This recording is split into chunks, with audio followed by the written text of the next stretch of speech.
Hello and welcome to the lesson. The subject is business and data analytics. Today we are going to study the various types of data analytics. By the end of this lesson, you should be able to explain at least 3 types of data analytics. Types of data analytics. Types of data analytics. Data analytics, learners, is a broad field.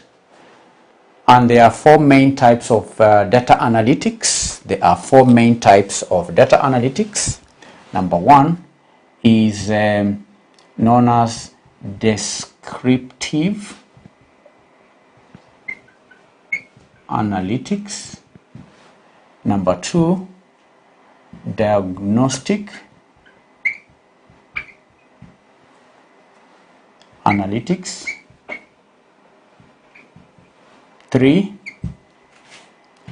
predictive analytics. 4, prescriptive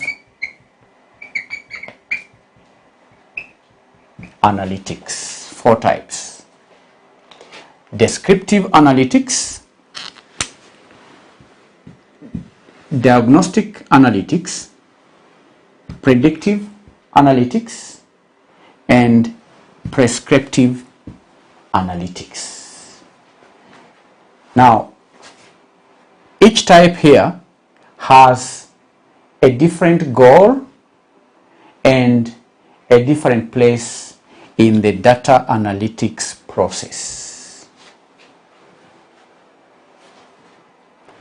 Descriptive analytics is the first one. Descriptive analytics helps answer questions about what happened. Answer questions about what happened. What happened. And the techniques here summarize large data sets to describe outcomes to the stakeholders. And by developing the key performance indicators, all right, the strategies can help track successes or failures. And we may also have specialized metrics that are help to track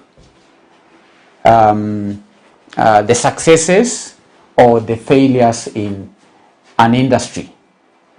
We could have metrics such as return on investment, which is used in many industries, and so on. So the process here requires the collection of relevant data. Here it requires the collection of the relevant data, the processing of the data, data analysis, as well as data visualization.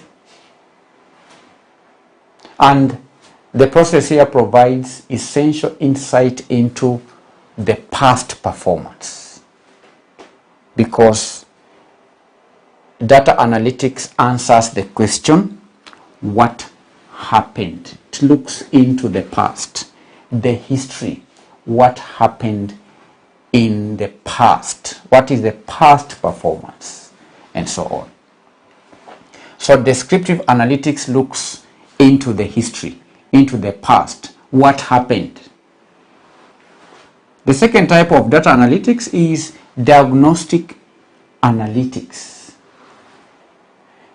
And here, diagnostic analytics helps answer the questions about why things happened. Why things happened. This is what happened. Diagnostic answers the question, why things happened. And the techniques here supplement more basic descriptive analytics. They take the findings from the descriptive analysis and digs deeper into the cause of what happened. And the performance indicators are further investigated to discover why they got better, why things got better, why things got worse, and so on. And there are various steps in the diagnostic analytics. The first step being the identification of anomalies in the data. And the anomalies may be the unexpected changes in a metric or a particular market. The second step in the diagnostic analytics is the collection of relevant data. Collection of relevant or related data. This is data that is related to the anomalies. Okay? So first of all, I've said the first step in the diagnostic analytics is to identify anomalies in the data. Then number two, data that is related to the anomalies is collected. Identify anomalies in the data, then collect data related to the anomalies in the data. Then after that, statistical techniques are used to find relationships, to find trends that explain the anomalies. That is diagnostic analytics. I repeat, identify anomalies, step number one. Step number two, collect data related to the anomalies. Then number three, use statistical techniques to find relationships, to find trends that explain the anomalies or the cause of the anomalies. Let me put that down. One, identify anomalies in the data. Two, collect data related to anomalies. Three, use techniques to do what? To identify the, or to find relationships, to find trends that explain the anomalies. Use mathematical or statistical techniques to find relationships and trends in the anomalies. The third type of data analytics is predictive analytics. Predictive analytics, on the other hand, helps answer the question, what will happen in the future? Predictive analytics helps answer the question, what will happen in the future?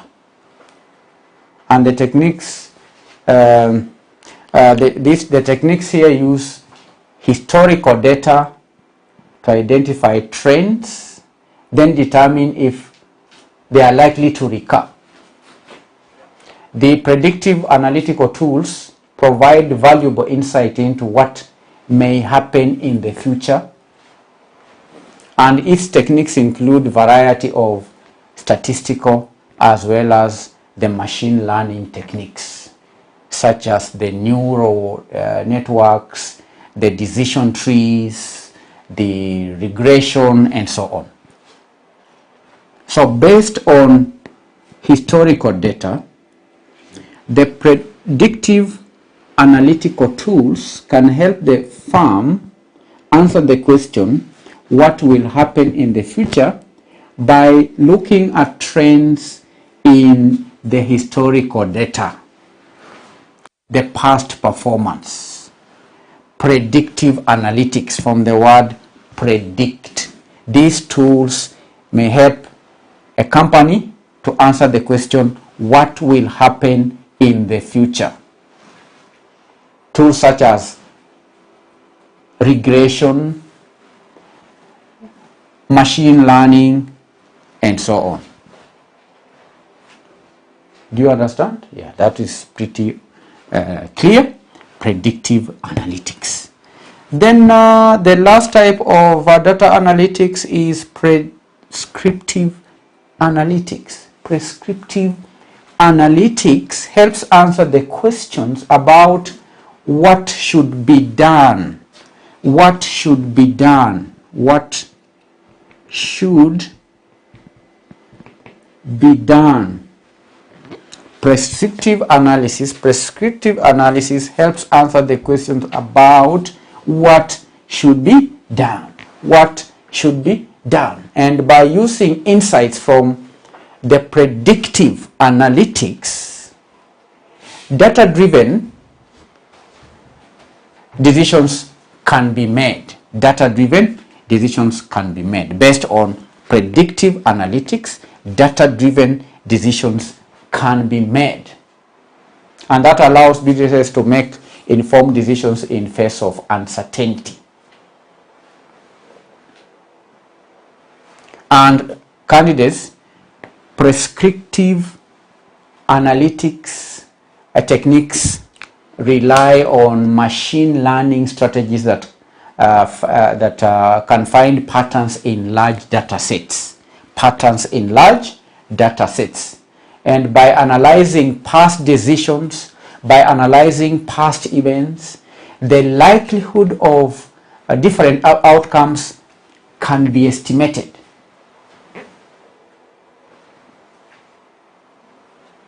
All right?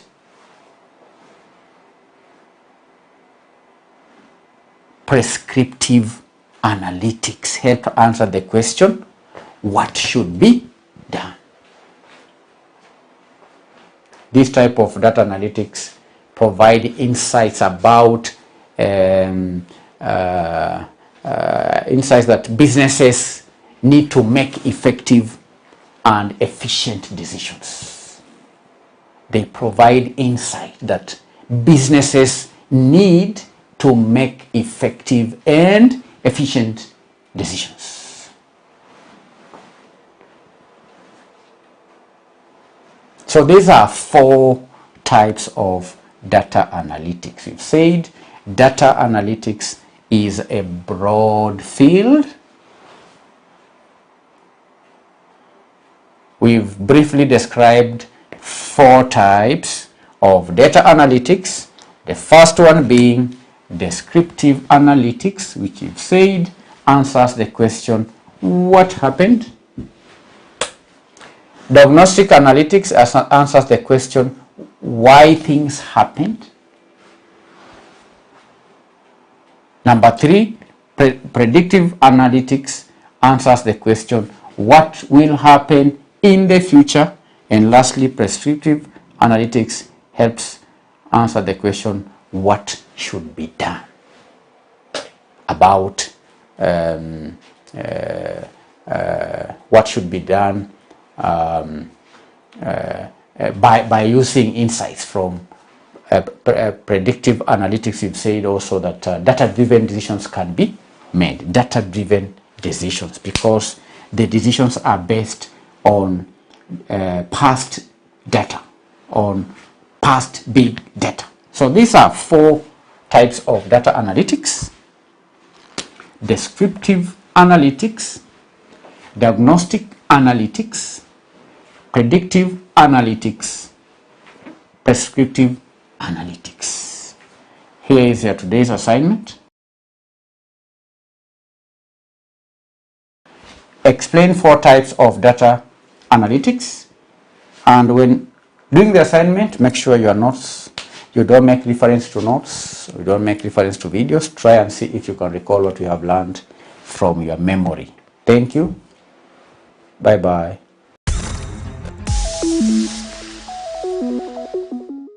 Welcome to Manifested Publishers. Hello, candidates, and welcome to our today's learning session. The subject is financial management. Today, we are going to start on a new subtopic under the topic cost of capital. The subtopic is leverage. Leverage. Leverage.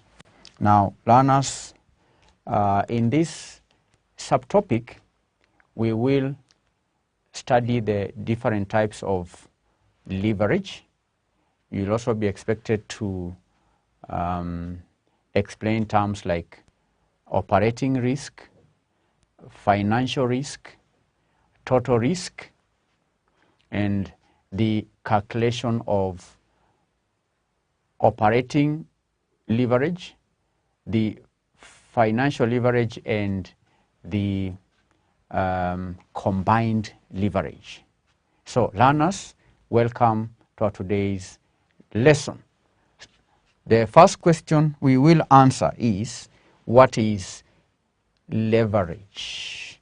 What's the meaning of leverage? Now, learners, leverage refers to the ability of a firm in employing long-term funds having a fixed cost to enhance returns to the owners. In other words, leverage is the amount of debt that a firm uses to finance its assets. Leverage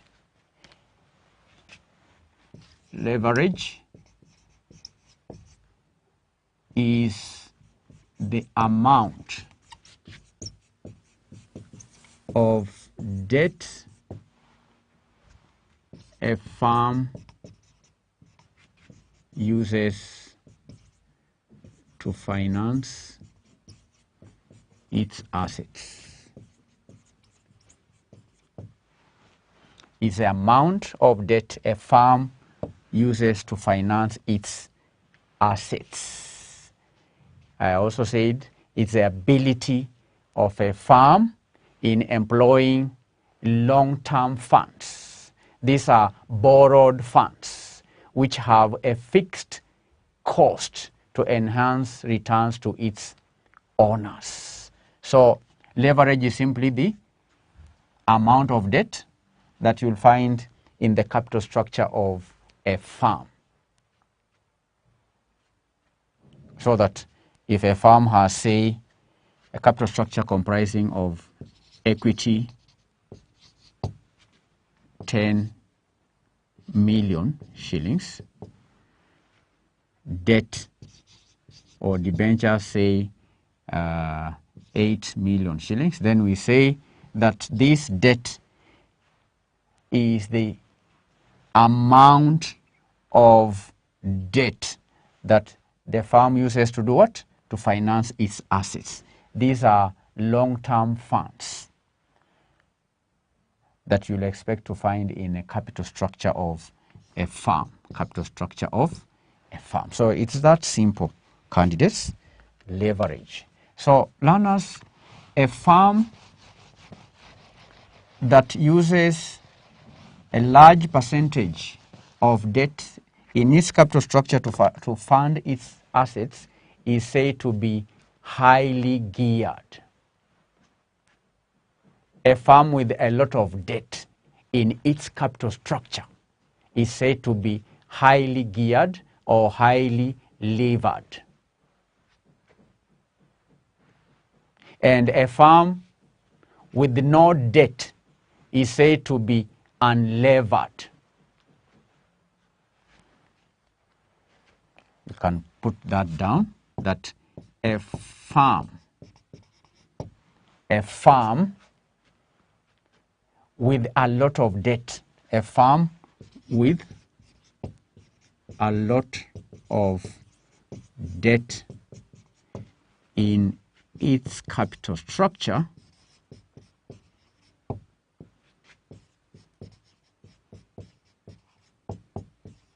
is said to be highly levered. Is said to be highly levered, whereas a firm with no debt, a firm with no debt, a firm with no debt is said to be unlevered. Is said to be unlevered, unlevered, or ungeared, or ungeared, unlevered or ungeared. So a firm with a lot of debt in its capital structure is said to be highly levered or highly geared, whereas a firm with no debt in its capital structure is said to be unlevered or ungeared. Now, learners, there are three commonly used measures of leverage in financial analysis. There are three. There are three mainly used measures of leverage in financial analysis, and these are: A, operating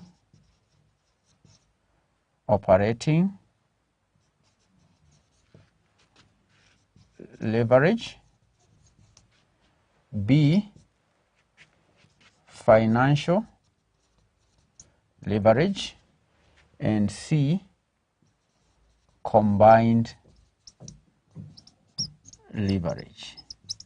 Combined leverage. There are three mainly used measures of leverage in financial analysis: A, operating leverage, B, financial leverage, C, combined leverage. So let's define operating leverage. Operating leverage. In this lesson, we will define operating leverage. Operating leverage.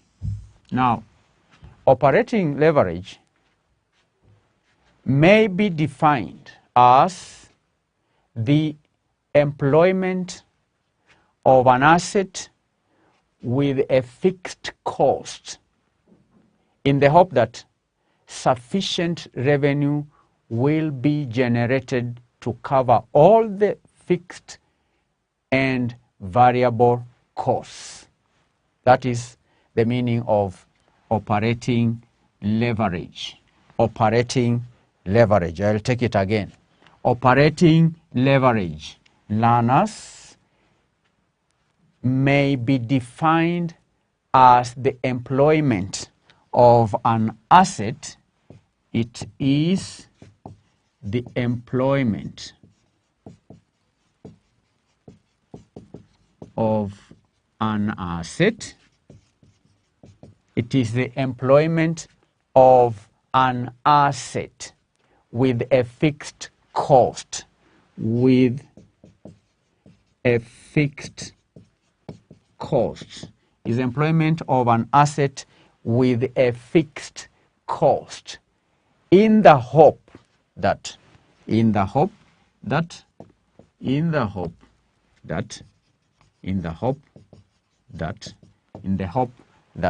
this asset or that asset, okay, in the hope that that asset, or we can say in the hope that sufficient revenue will be generated, in the hope that sufficient revenue will be generated from the employment of that asset, will be generated from the employment of that asset, so as to do what? To cover the fixed, okay? To cover the fixed and variable costs. It is the employment of an asset with a fixed cost in the hope that sufficient revenue, in the hope that sufficient revenue will be generated to cover the fixed and variable costs, to cover the fixed and the variable costs. In other words, learners, operating leverage. In other words, operating leverage is, or may be defined as, the firm's ability to use fixed operating costs to do what? To magnify the effects of changes in sales. All right? It is the employment. It is the ability to use fixed operating costs to magnify the effects of changes in sales. That's the meaning of operating leverage, to lever, all right, to magnify the effects of changes in sales. So that's the meaning of operating leverage. Operating leverage. I say that there are three mainly used measures of leverage in financial analysis. We've discussed operating leverage. Then number B, we have financial leverage. Financial leverage. Financial leverage. Financial leverage. What is the meaning of financial leverage? Now, learners, financial leverage may be defined as the use of funds with a fixed cost in order to increase earnings per share. It is the use of funds with a fixed cost in order to increase earnings per share. In order to increase earnings per share. In order to do what? To increase earnings per share. In order to increase earnings per share.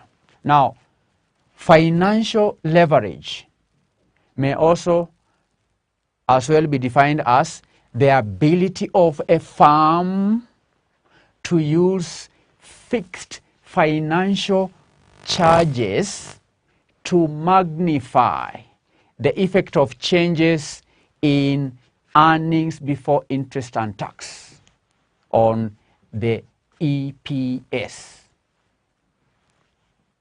Do you understand, learners? All right. I've said financial leverage may as well be defined as the ability of a firm to do what? To use fixed financial charges to magnify the effect of changes in the EBIT on EPS, to magnify the effect of earnings before interest and tax in or on the earnings per share. Earnings per share. In operating leverage, we say that is a employment of fixed charge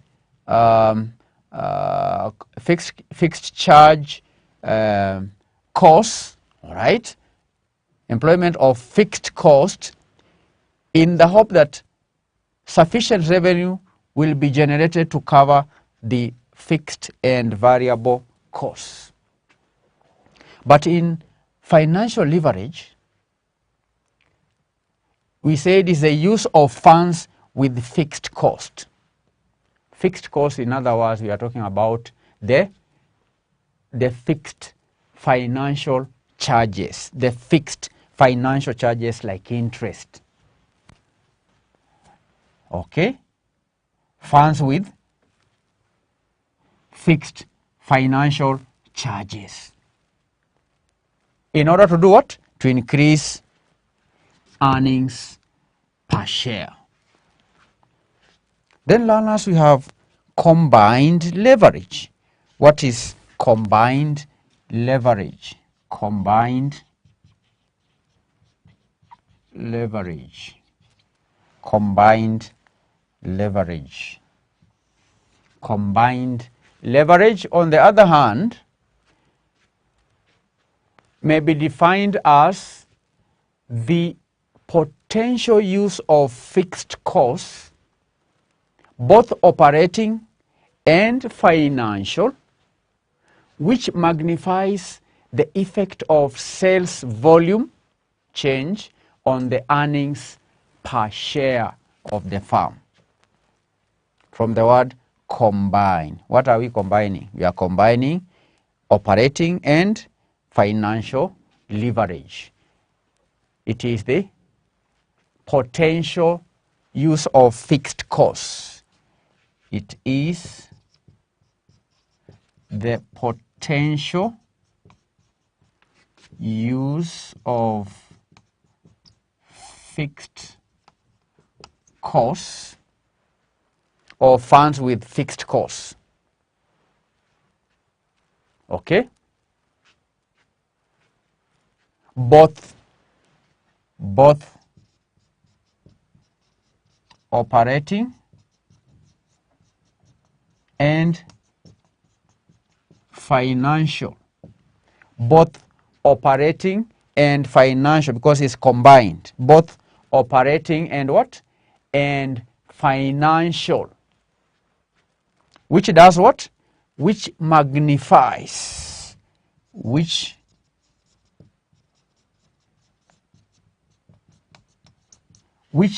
magnifies the effect of sales volume, which magnifies the effect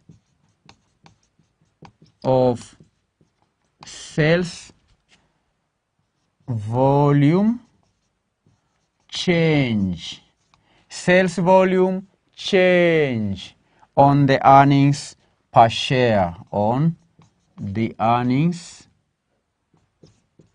per share, on the earnings per share of the firm. So combined leverage is a potential use of fixed costs, both operating and financial, which magnifies the effect of sales volume change on the EPS of the firm.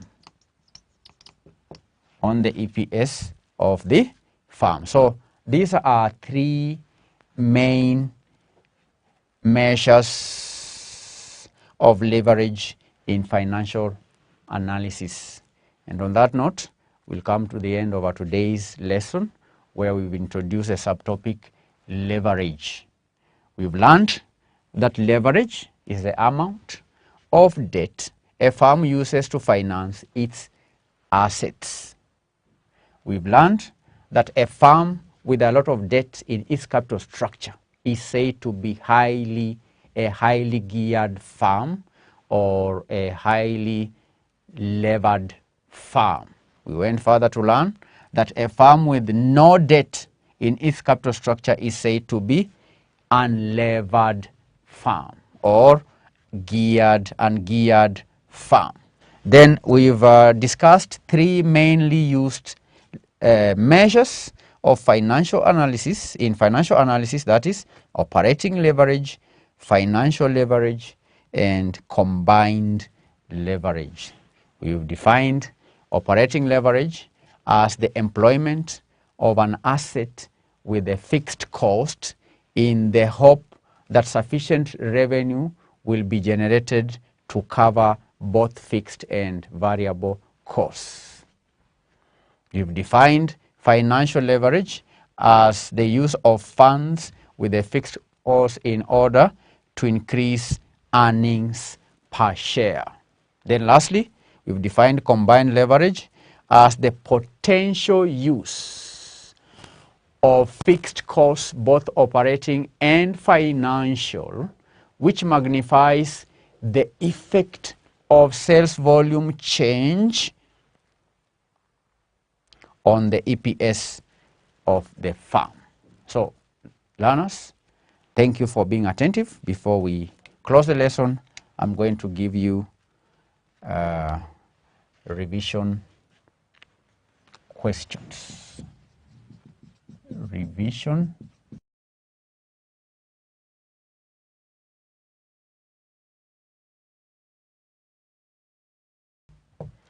Define the following terms: A, leverage; B, operating leverage; C, financial leverage; D, combined leverage. When answering these questions, please make sure the video and the exercise book is closed. Try and practice to retrieve what you have learned from your memory in our today's lesson. Bye-bye. Bye-bye.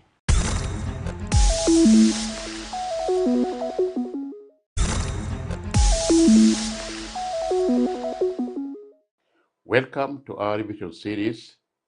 We are going to look at the KASNEB May 21 sitting quantitative analysis done by CIPA Part 2 Section 4, CPA Part 2 Section 4, CCP Part 2 Section 4. And as we move on, let me put this in understanding and correction that the paper we are revising is set to have 5 questions, all of them compulsory. But for our consumption, let me emphasize that we are having the review syllabus effective to be examined in December 2021. For that matter, we may not look at all the questions because we are trying to focus on what would still be future useful for students who are in this current syllabus to be examined with effect from December 2021. You may have seen the paper, but we are saying that the ones that are not retained as current syllabus, we are not going to look at those questions. And I will be listing them as we move on so that clearly you realize which ones we retain, which one we now omit. Therefore, as I'm starting, I'm going to start with question 1. And question 1, for your information, is comprising 3 parts, namely Part A, Part B, Part C. Part A, differentiate between correlation analysis and regression analysis. Differentiate between correlation analysis and regression analysis. That part is still retained in the current syllabus, therefore we look at it. And it's a theory paper, the marks there are 2.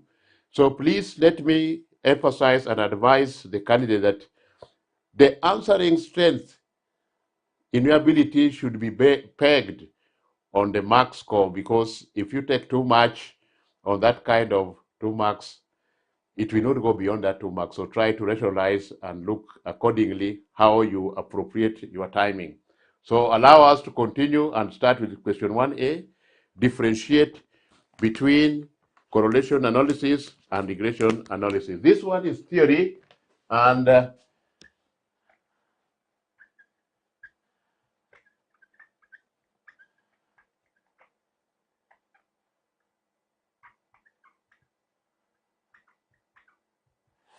so I can explain what correlation analysis is and then explain what regression analysis is.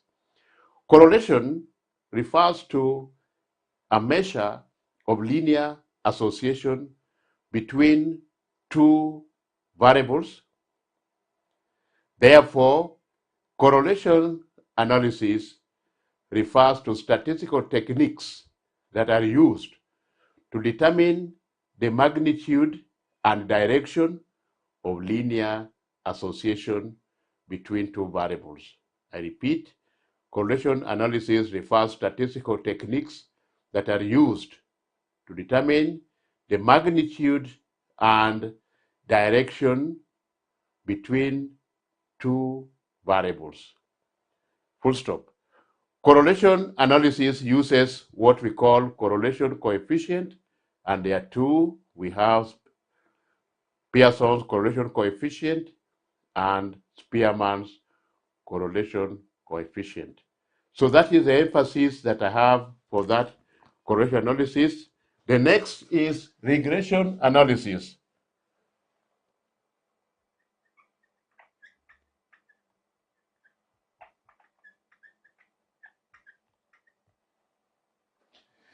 The word regression refers to estimating one quantity from one or more, and therefore, when I talk about regression analysis, what do I mean? Regression analysis refers to statistical technique that are used to determine the specific relationship between two or more variables. Remember, correlation analysis refers to statistical techniques that are used to determine the magnitude and direction of linear association or relationship between two variables.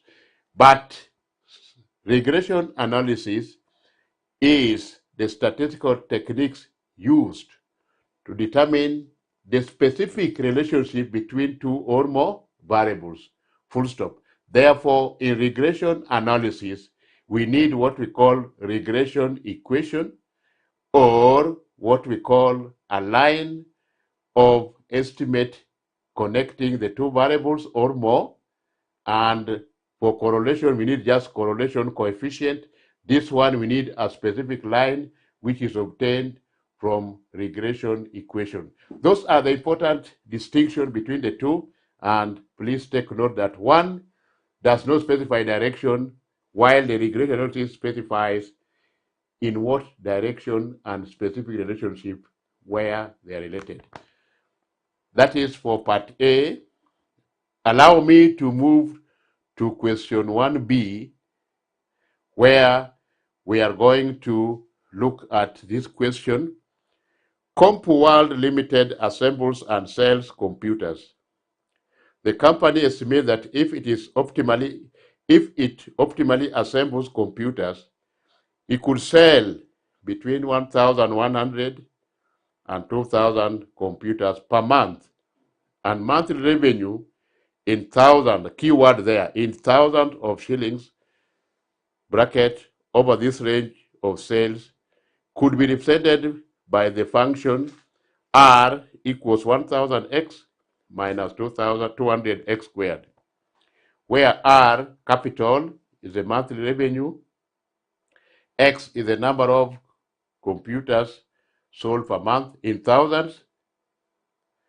The company estimates that the marginal cost, also in thousands of shillings, could be represented by the following function: MC equals 200x squared minus 200x plus 400, where MC is the marginal cost, X is the number of computers assembled. The fixed cost of the company amounts to shillings 1 million per month, full stop. If it is assumed that all the computers assembled in a given month are sold within the same month required. Roman 1, the total cost function. Roman 2 max. Roman 2, the profit function. 2 max. Roman 3, the more optimal monthly output. 3 max. Roman 4, the maximum profit of the company. 2 max. Now, there is this part that is given marginal cost. When I say keyword, units are in thousands. Money part also in thousands. So whatever we have as a whole value, we have to put it in unit value. Now, what we are given here is this.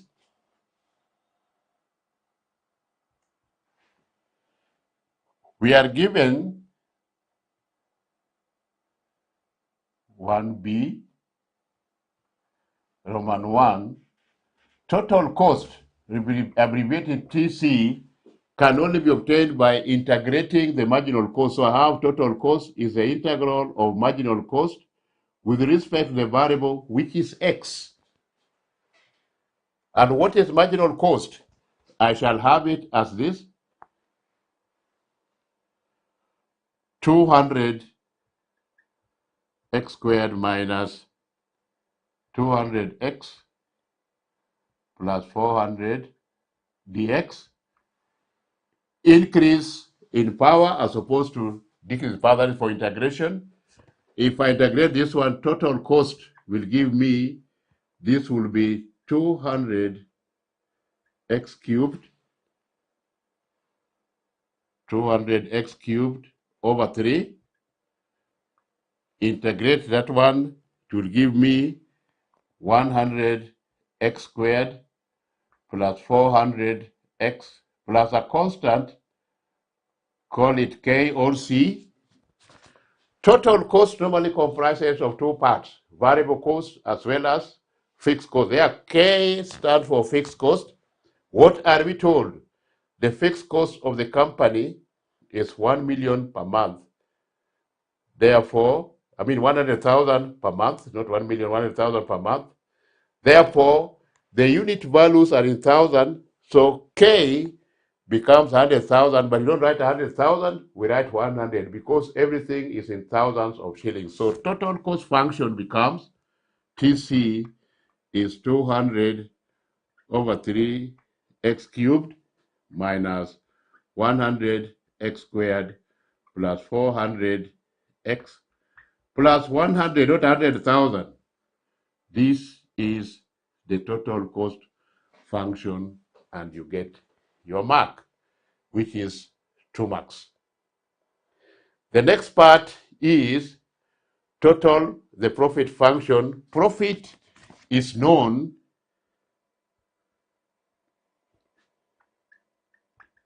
is total revenue minus total cost. We normally abbreviate it by pi. Total revenue we are given as 1,000x, 1,000x minus 200x squared. Please emphasize, use bracket, minus the other one, 200 over 3x cubed minus 100x squared plus 400x plus 100. So the profit function becomes, in decreasing index all powers of x, I can start with x cubed to get negative 200 over 3x cubed. Collection of like terms, minus 200x squared minus minus becomes a plus, which is still minus 100 now. X squared, 1,000 minus 400 becomes plus 600, x then minus 100. This is the profit function. And you are done for that. Roman 3, there is a keyword there, optimal monthly output. What does that mean? The output or the quantity or the number of computers that will give maximum profit. Because it's business, profit by the economic implication means it has to be maximized. So therefore, optimal monthly output means the quantity that will maximize the profit. Therefore, we said that profit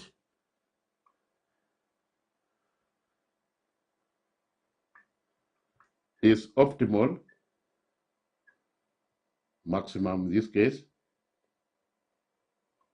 when d pi derivative here 0. When I differentiate that one, I'll get d pi with respect to that to be differentiate, I'll get negative 200x squared differentiate minus 200x plus 600, and this must be equal to 0. What does it mean? I can divide through by minus 200 and get x squared plus x minus 3 equals 0.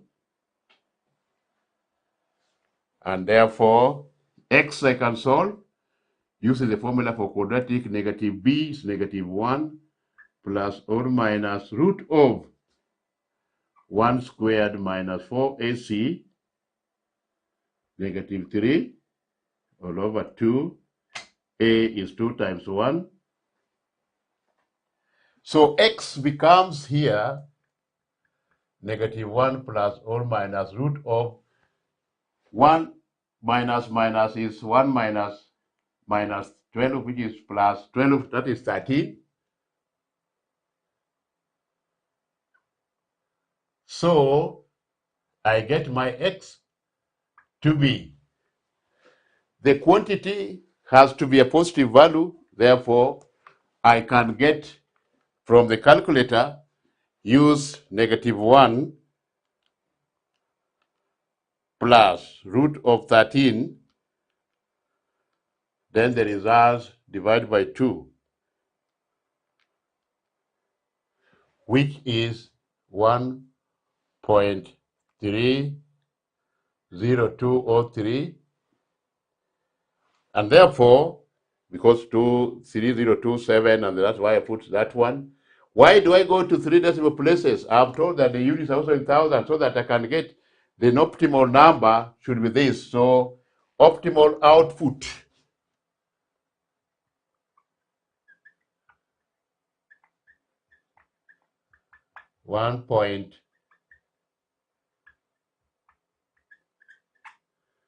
which is 1,303 computers. And that is what per month is required for that part. And when I am asked to get Roman 4, the maximum profit, I use the value here, not this one, because now this is the whole value. This is the place value. So maximum profit is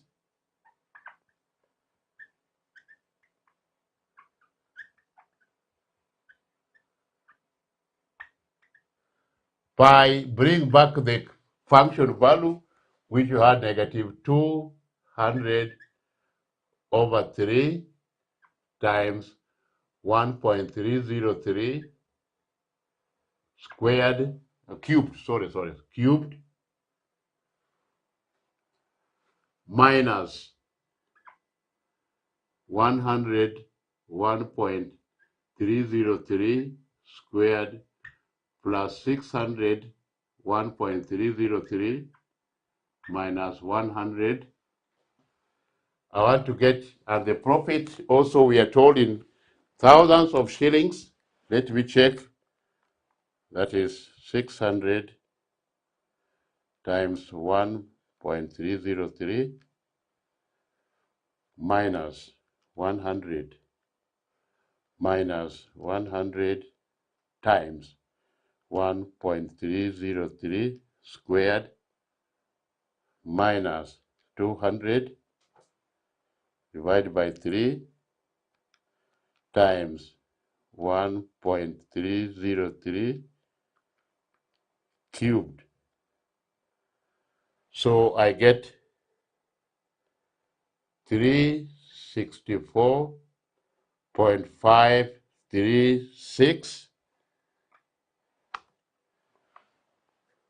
which is pi is that, so maximum profit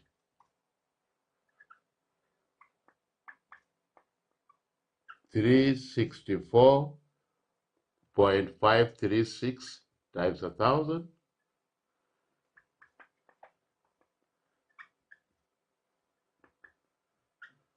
That is what is required for that question. So that is the working and the required solution for question 1B. Please take note that when you are working, you are given keywords, hundreds or thousand. Use those values, bearing at the back of your mind that the final answer will be total value, not the place value. That's why from here, I have to get total profit is this times 1,000. Reason, we are told they are in thousands of shillings. So that is the working for question 1B. The next is question 1C. 1C, as I said, is also retained the syllabus. It is dealing with, this is a question. The registrar of High Flyers University has observed that the grade point aggregate of the university's students is normally distributed with a mean of 2.75 and a standard deviation of 0.4. Required, Roman 1, the probability that a randomly selected student from the university has a grade point aggregate of between 2 and 3. 3 marks.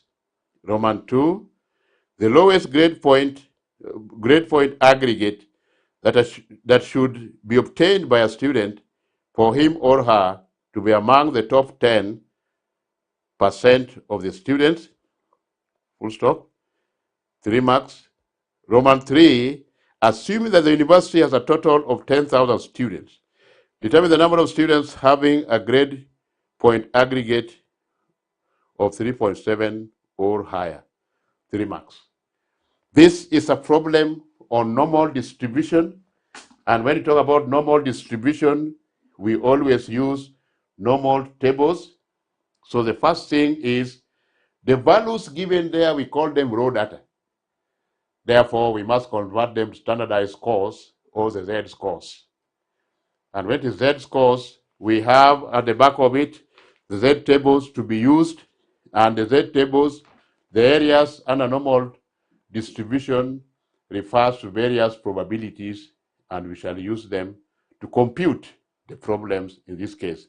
So when we are told that the mean is 2.75 standard deviation, so this is what we have. Question 1C, given here, the distribution mean is 2.75 and the standard deviation, small sigma, is 0.4.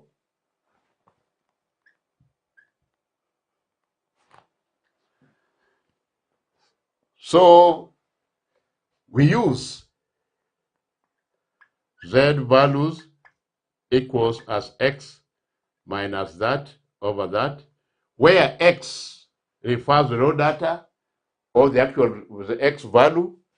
We standardize or we write them in Z values, and therefore the probability for X is converted to probability for Z to enable us use the normal distribution table. So the first thing is the probability that a randomly selected student from the university has a grade point of aggregate between 2.00 and 3.00. What do we do?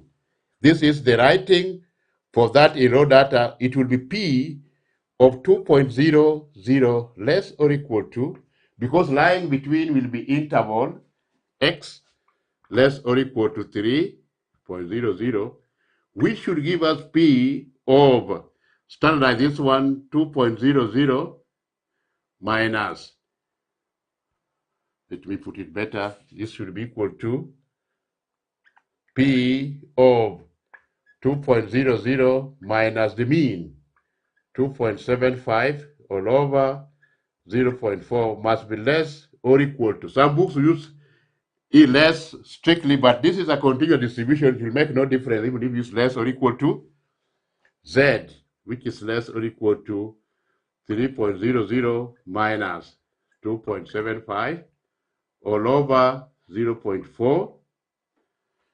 This must give me the values computed so that I use Z. 2.2 minus 2.75 is a negative divided by 0.4. P of negative 1.875 less or equal to Z less or equal to 3 minus 2.75 then divide by 0.4, 0.625. So in ideal case, we always advise students that use a sketch diagram for normal curve to show you which is the required region for your computation. Therefore, it is of this form that I have my sketch of normal distribution. This is the line of symmetry, Z equals 0. This is another point, Z equals negative 1.875.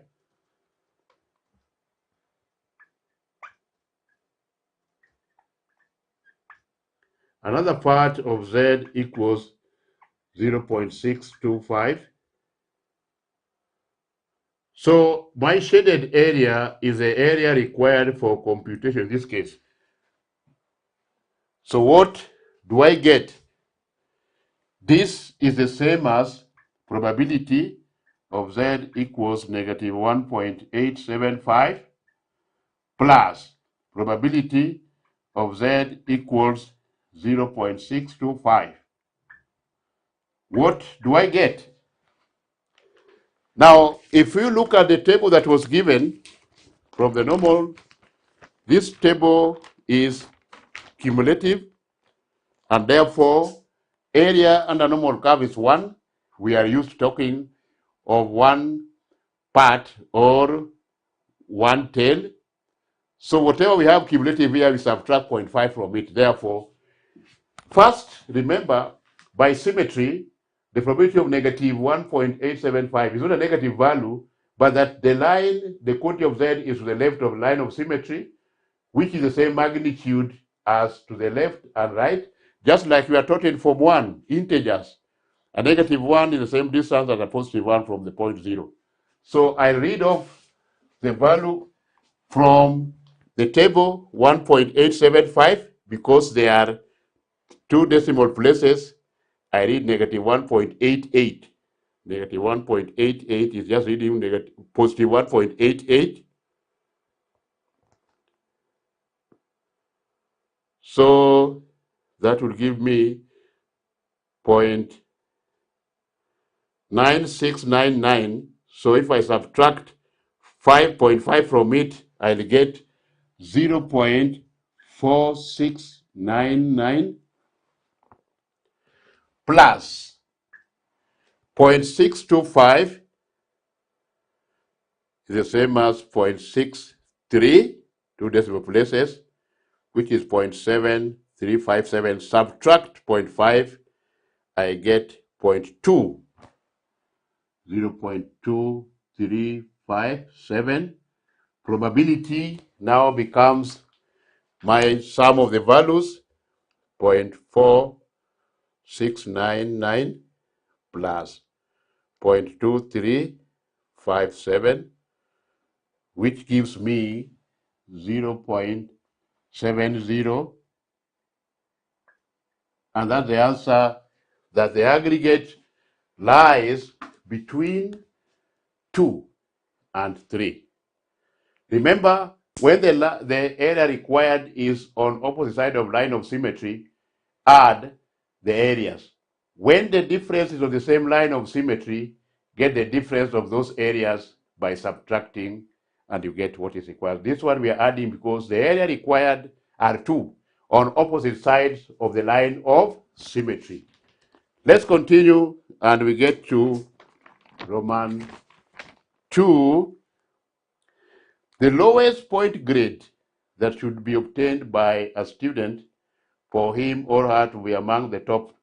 Now, top 10%. Remember, probability is measured in three number system. Decimal between 0 and 1, fraction between 0 and 1, and also percentage between 0 and 100. Therefore, the top 10% here is an area already which is given and therefore stands for probability. So how do you go about it? This is my normal curve. I come here and then have an estimate.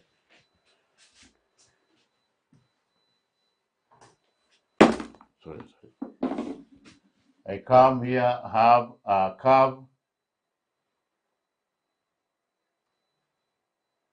When I talk about top 10, it means that what is here is 0.10, that is 10%. The remaining portion here we don't know, call it Z1. And the area under normal curve is 1, which means by line of symmetry, the two areas are divided equally. This will be 0.5, 0.5. Therefore, the area here, this should be 0.4. What do I do?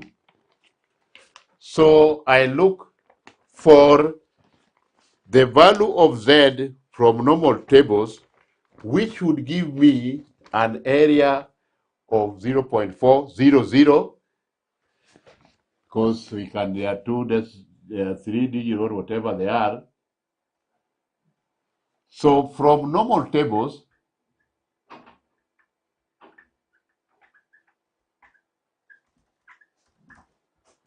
the value of Z with area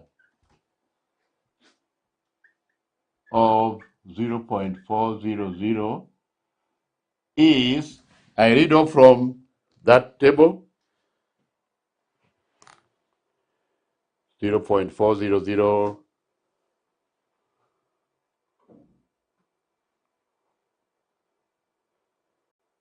so that is 1. There's 0.8